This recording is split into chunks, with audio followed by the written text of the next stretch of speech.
In this session, we celebrate the final honoree of the day, acclaimed casting director Shaheen Baig, BAFTA nominee, British Independent Film Awards winner, and now Emmy winner for her casting on Adolescence. She will be honoured today with the Spotlight Conference Discovery Award for Unwavering Commitment to New Talent, recognising Shaheen's groundbreaking work and her commitment to fostering a more inclusive, dynamic future for casting.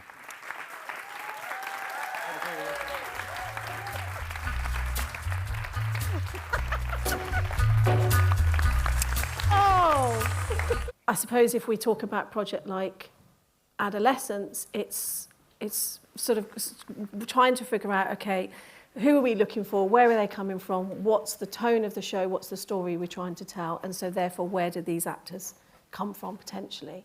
And with a show like Adolescence, you know, that we ended up doing a huge search for lots of different characters in that show and lots of the young cast. And so often, if we're casting a show with a young cast or we're sort of going into a very specific community, then often we will go out into that community or it become a little bit more of a sort of search. Yeah. But I guess what are the challenges and opportunities that brings in terms of working with people who are coming from the less conventional routes and with young people that is inevitably going to be the case out of, or likely the case? Yeah, I mean, the challenges are it's a huge amount of work and it can take a lot of time and a lot of resources, and in order to do it responsibly and in the best possible way you can, it's a lot of it's a lot of work for me and my team. So, but also it's also about sort of encouraging finding talent in pockets of the country that maybe need a little bit of support, a little bit of help, where maybe there aren't, there's not drama schools and there's not drama groups, and so I think it's sort of it's going into all those pockets of the community. It's finding the people that who are championing, whether it's a teacher, whether it's a drama teacher, whether it's someone who runs the local social club. It's about sort of connecting with those people.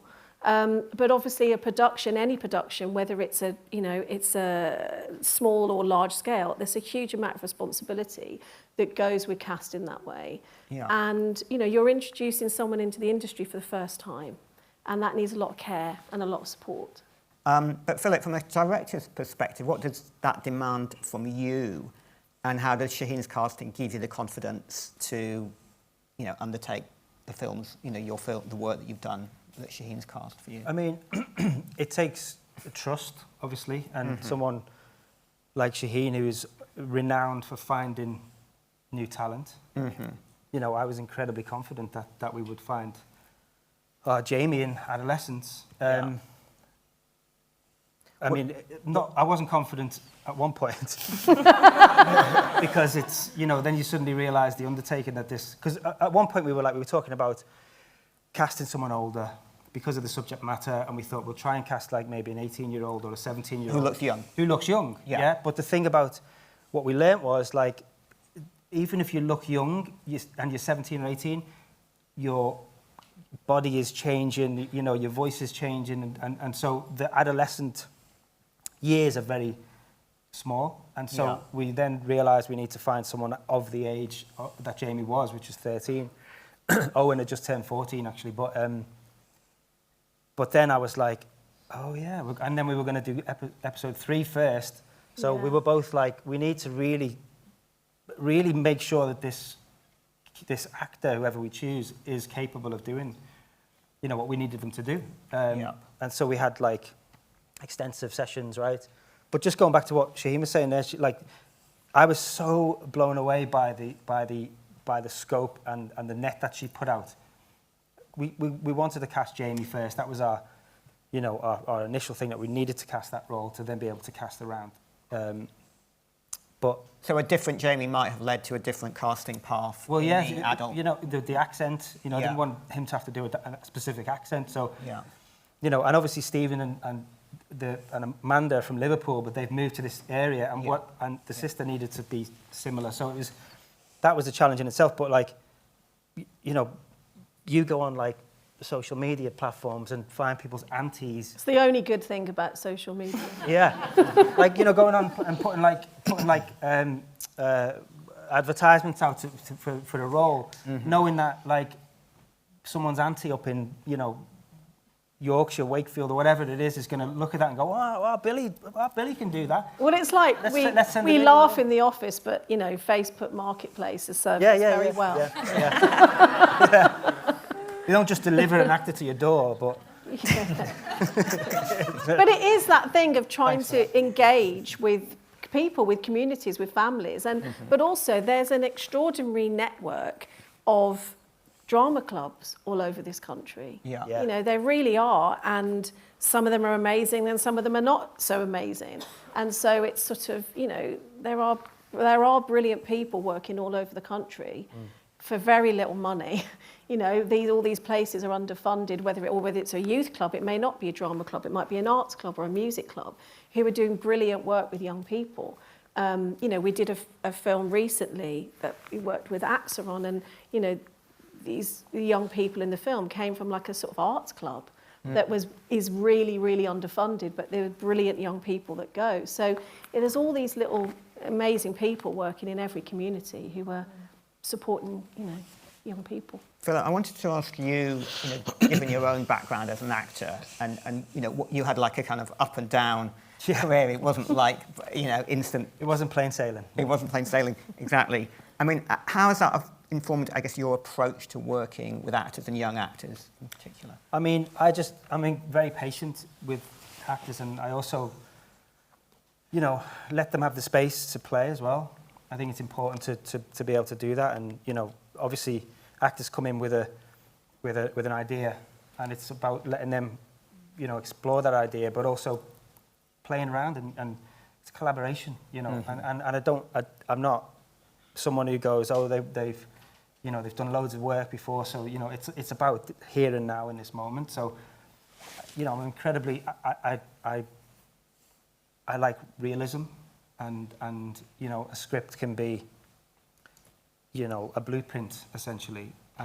You know, if you're lucky enough to get a chance to do a rehearsal process, it's about working out and workshopping the script and making it feel like it's coming from you, as opposed to, like, you know, not to knock writers. Writers have an amazing job, but sometimes dialogue, you know, every actor that's cast needs to have an opportunity to be able to have a piece of themselves to go into that character. So I had problems in the past when I was acting, and, you know, you get directors who are like, stick to the script, you have to stick to the script, stick to what it's saying, and you're like, and it just sort of hinders you a little bit, and you can't, like, give everything. That was my experience. So I just like to give actors the freedom to play a little bit, and that's another thing what Shaheen's amazing at when we're in audition rooms. On Adolescence, we were working with a lot of young people, most of whom had never done anything like this before. So you need to make sure that everybody that's in that audition room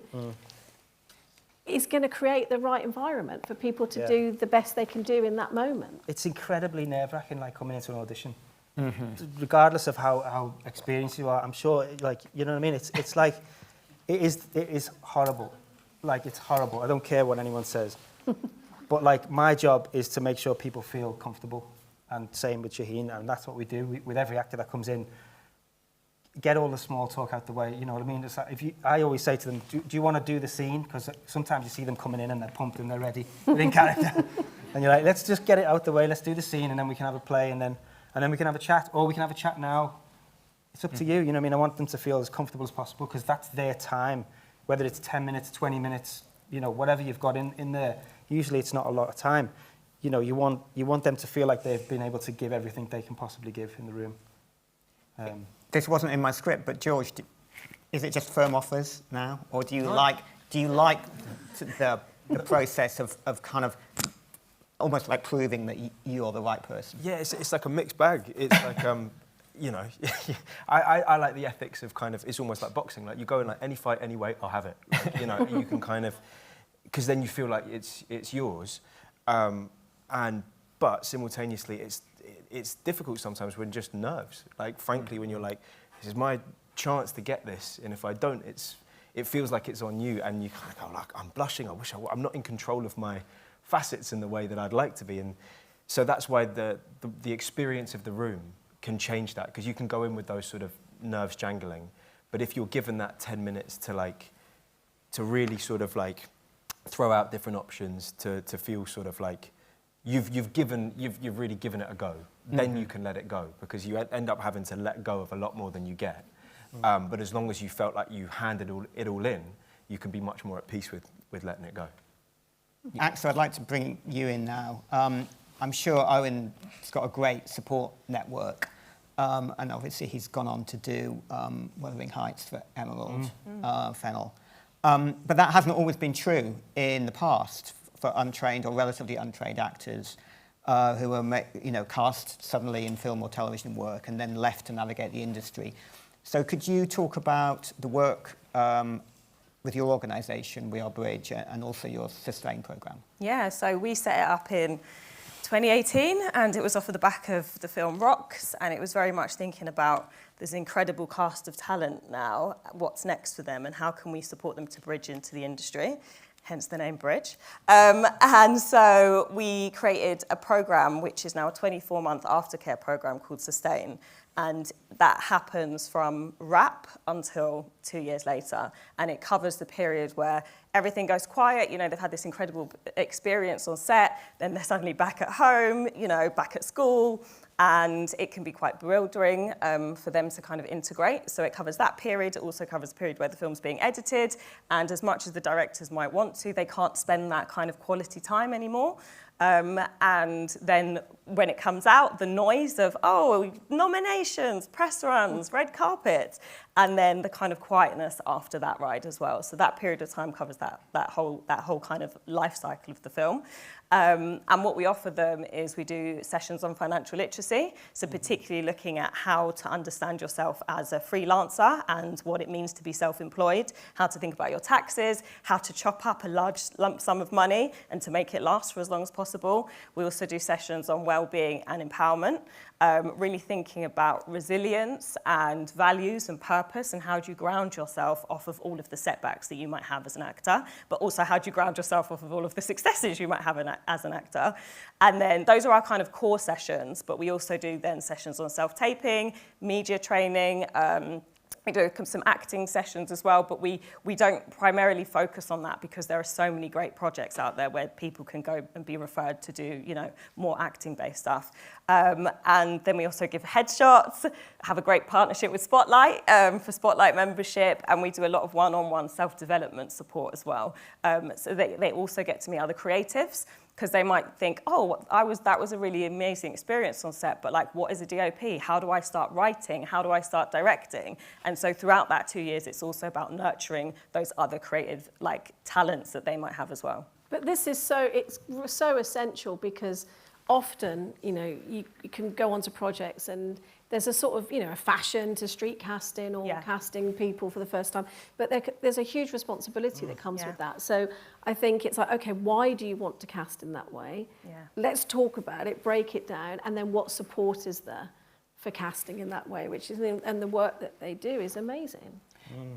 What's your perception, Shaheen, in terms of, I guess, how the industry is responding to stepping up to that responsibility? Has it changed in the last 5 years? It's changing. I think, it costs money, and, budgets across film and television at the moment are really tight. Everything is really tight because everything costs so much more money. So there's a squeeze in every aspect of the budget. But I think that, I hope and I think that production companies and financiers are starting to realise they have to take that responsibility seriously. And it's not just, it's not just first timers, it's all of the actors and the crew.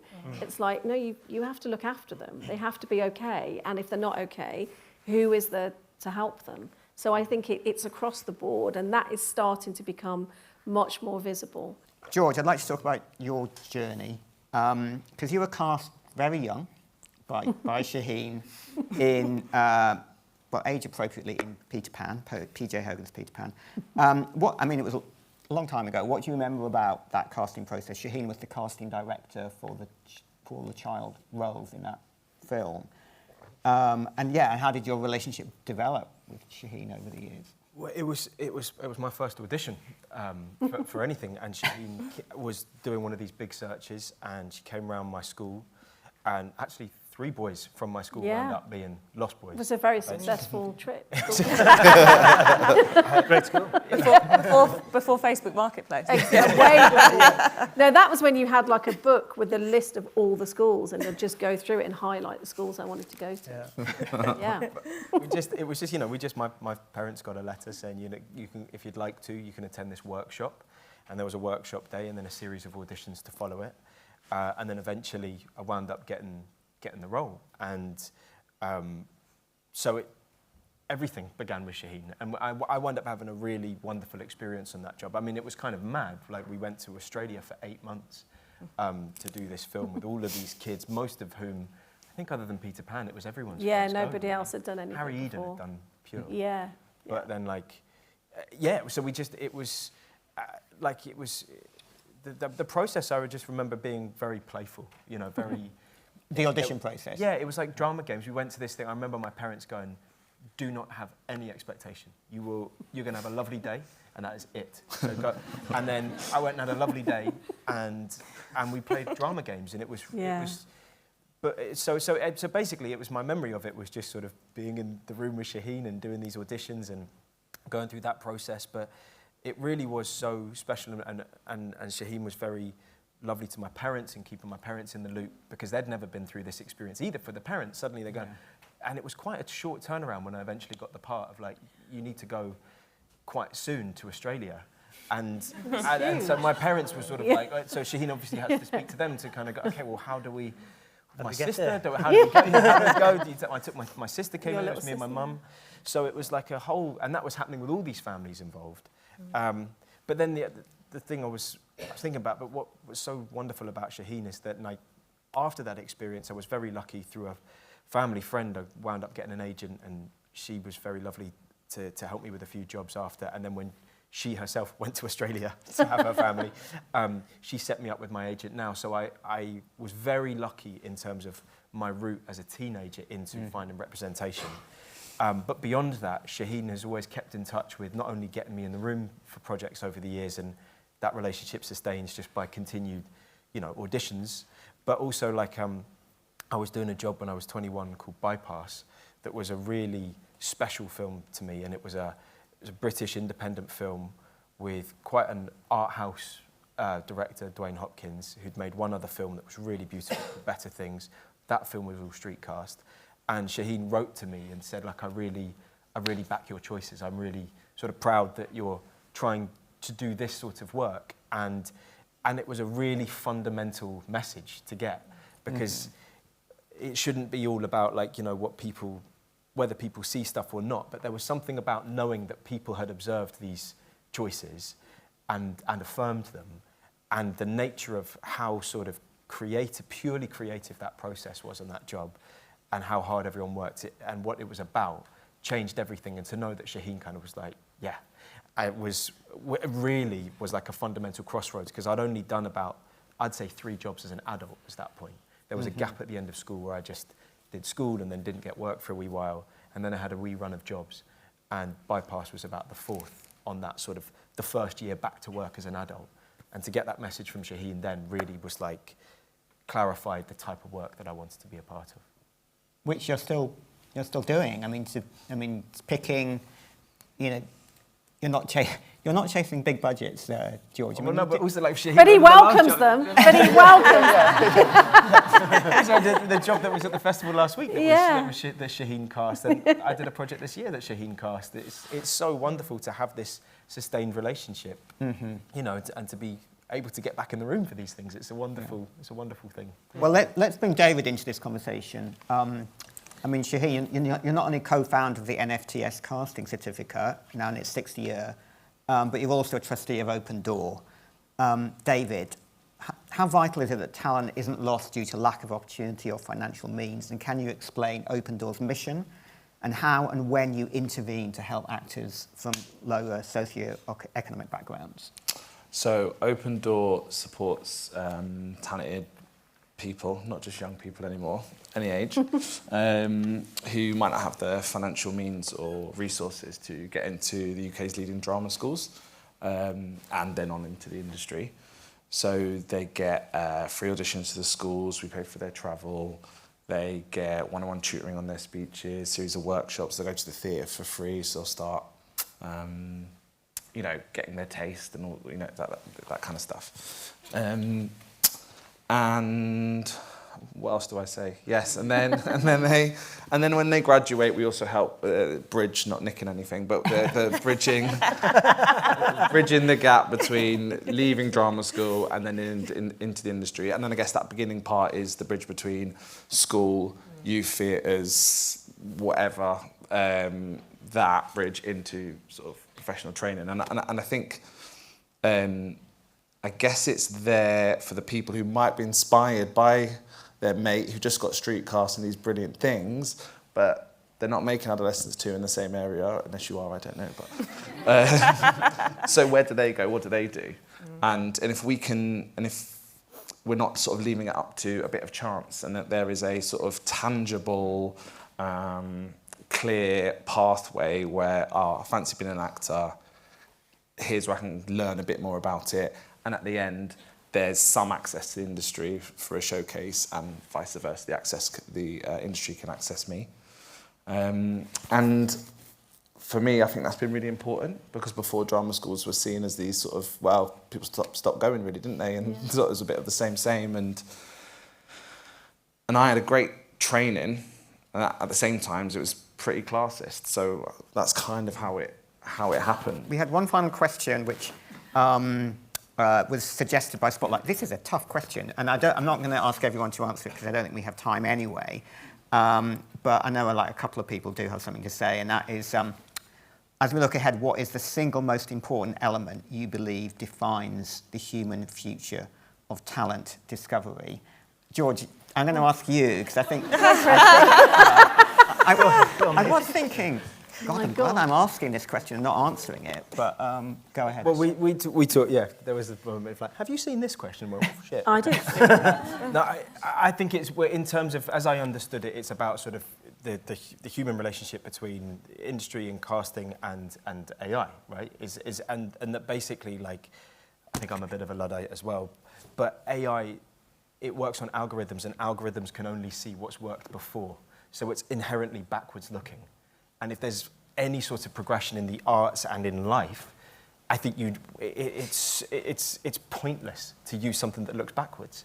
Like, I think it's such a fundamental thing, and so that's what I think of it. And I think it's also, like, as Shaheen said, it's not always. I think AI is used because of sort of financial reasons and time economy, which are relevant and real, but we're working in the arts, and we're making stories, and that requires intuition and emotional understanding and all of these ephemeral things which are the lifeblood of what we do and what we're about. And if we erode intuition and emotional instinct at the expense of time and finances, then what are we doing?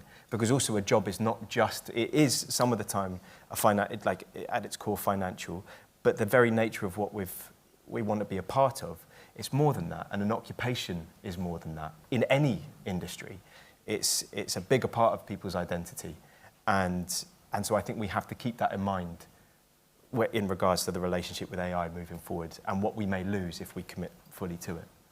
Can I add to that as well? Yeah, sure. Just because what you said about that same and that historic, like, every year Open Doors, it's been that 8 years now.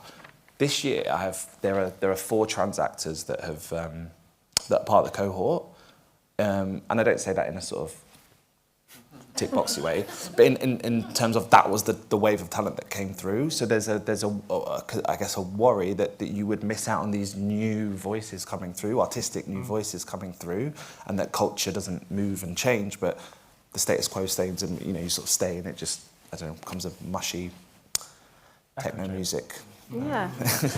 Did you want to add? Yeah, I mean, I can. Yeah, I think there's something, just what you're talking about like, particularly thinking about care as well. Like, it's a human nature, isn't it? And so it's part of our embodied experience to kind of lead with these things. And so I think it will always have a place. Like, there has to be humans involved. That's crazy.